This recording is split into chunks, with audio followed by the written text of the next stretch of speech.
প্রহসন মাত্র। World wide কাঁপাতে আসতে যাচ্ছে শাকিব খানের নতুন সিনেমা তাণ্ডব।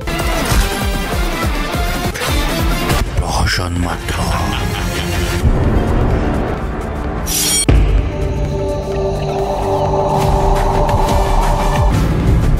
ছবিটি সম্পর্কে স্পেশালি কিছু আপডেট দিতে চেষ্টা করব এই ভিডিওটিতে।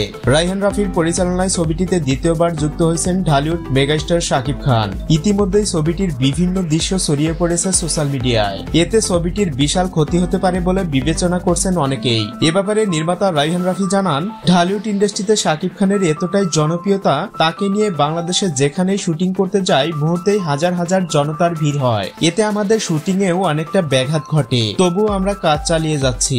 চলতি মাসেই ছবিটির অফিসিয়াল টিজার ড্রপ করা হবে, যার জন্য অপেক্ষায় আছে লক্ষ কোটি ভক্ত অনুরাগী। তাণ্ডবে এ যাবৎকালের সর্বোচ্চ অ্যাকশন প্রদর্শন করা হবে। ইতিমধ্যেই বাংলাদেশের দৃশ্য ধারণ শেষ করা হয়েছে, বাকি শুটিং হবে ভারতে।